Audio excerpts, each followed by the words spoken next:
Srimati Supriya Sule ji. Meghwal ji is taking points. Yeah, okay. No, just reconfirming. That's all. No, lunch break. Yeah. Just. Okay. Sir, I stand here on behalf of the NCP to speak on the Finance Bill 2021. I would like to go back to a very important and relevant point made by my earlier colleague, Sri Ritesh Pandey. He made two very, very important points, which I think this House needs to discuss. One is about disinvestment and privatizations.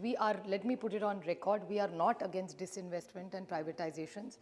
I like to put it on go back in history that the first time in 1991, when the economy was opened up, it was the Honorable then Finance Minister, Shri Manmohan Singh ji, who actually opened the economy, and the process of disinvestment started.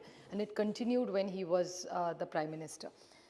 But I have very serious concerns because yesterday also in the debate, the Honorable Finance Minister, she gave a very detailed reply about LIC and insurance. My only question to her was, which is my personal concern, like it is Mr. Pandey's, that are we hurting the economic sovereignty of our state, of the country, at the rate we are accelerating this pace? We are not against. Nirmala ji knows my view. She was present here yesterday when I spoke. But I would like her to clarify, because it sends a signal to the nation, because like a lot of members yesterday said, that which you also repeated, that you're not selling the family silver. So if you're not selling the family silver, all the symptoms that you're showing to us are triggering us to understand so. So will this kind of investments and opening up with such large extents, like if you open like a LIC as we explained, from 26 to 49 to 74, which is absolutely fine, but how will you aggressively stop foreign investment? I talked about not any particular country, but I'll give you a small example of China. My colleague once, Krishna, he spoke about loans given by China online. And a lot of people in Andhra and Maharashtra have had huge distress issues because of these loans which are online, which were Chinese apps, which you have already banned. Now, if the Chinese app gives a certain kind of effects on our economy, will this kind of economic sovereignty be maintained if we start disinvesting at such large extents, about 74%? So if you could kindly throw some light in it, because it is very worrisome. And I think Honorable Shri Midun Reddy also asked a question that profitable entities are being sold. So why are we selling profitable entities is my first question in this bill. While everybody, he even talked about petrol and diesel, and I think that cess which you talked about, and I would like to quote you because I think you clarified in your reply then that the fund agri infra, government will impose a cess. Now, as Ritesh Pandeyji said, I won't take the time of this House, but I would like the Honorable Finance Minister to clarify, because she, in a reply in a later press conference after the budget, said the consequent of imposition of agriculture, infrastructure and development trust on petrol and diesel, basic excise duty and special addition excise duty rates have been reduced so that overall consumer does not bear the additional burden. But that is not the case, unfortunately. I'll give you a small breakup of what Delhi. Now, Delhi is 86.30. Now, the center out of which is getting 32.98 plus VAT. And the state is getting 19.92. So if you could kindly explain to the House as how you are justifying. I mean, I understand that you have reduced some, but the consumer is not benefiting out of it. So what is the solution to reduce it? And the Honorable MOS the other day in question hour said that the states should help reduce the cost. Now, states are already under, I mean, state after state, Bihar, be it Andhra Pradesh, every member from every state is talking about how badly due to the pandemic the states are doing economically. So how can we help the state? It's almost impossible. So if you could kindly elaborate on this particular topic. In the finance bill, there are 2 or 3 issues I'd like to highlight. Is in the interest of employees, EPF contribution extending over 2.5 are now taxable. In these challenging times, do we really need even this one tax to be added? If you could kindly clarify. And everybody is praising you for not increasing income tax. It's a welcome step. But at the same time, in these challenging times, maybe decreasing also could have been a solution because of the pandemic more so. And globally, taxes are going down. So why are we taking such regressive step or even stabilizing? And another, insurance payment received under unit-linked insurance policy now can be taxed as capital gain under the 2021 bill. Now, during the pandemic, can you kindly clarify why are we taxing this?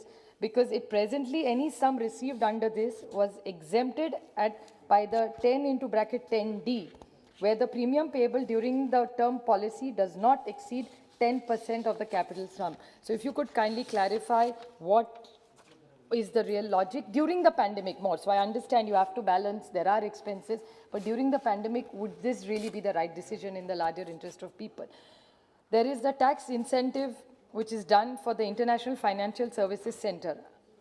Even at that time, we've debated this bill several times together. Maharashtra should have got it versus Gujarat got it. Now that's all redundant because it's already gone to Gujarat.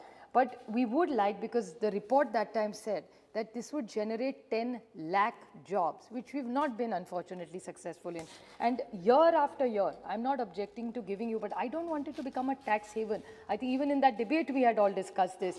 And so I think this really needs to be looked in, that is this location of Gandhinagar in a long term going to be beneficial to have this institute there, or do we really need to move it?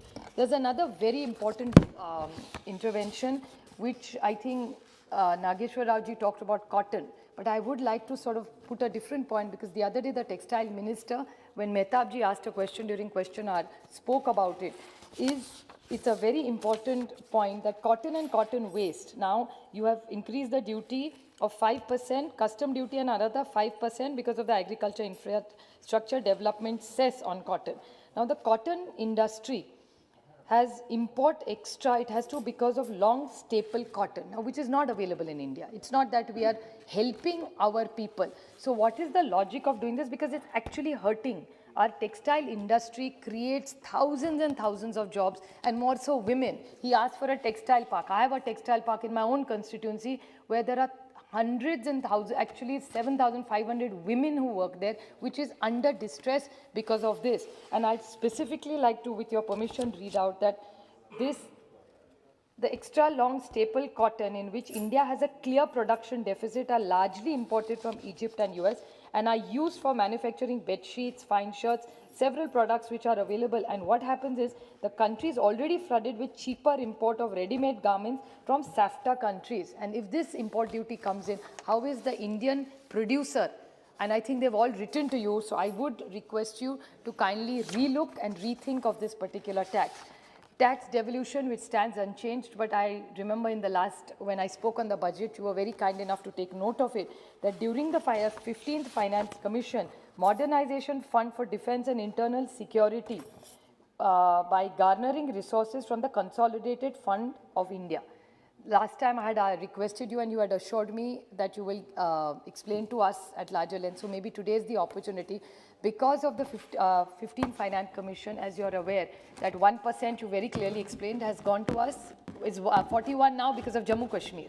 But now with this defense clause coming in, I think most states are under concern that will this be taken from our kitty? So if the states which are already under so much pressure, if we have to pay for the defense, which is completely the job of the central government, we will be under a lot of duress. So I think this is something we really need to, get a clarification on as a state.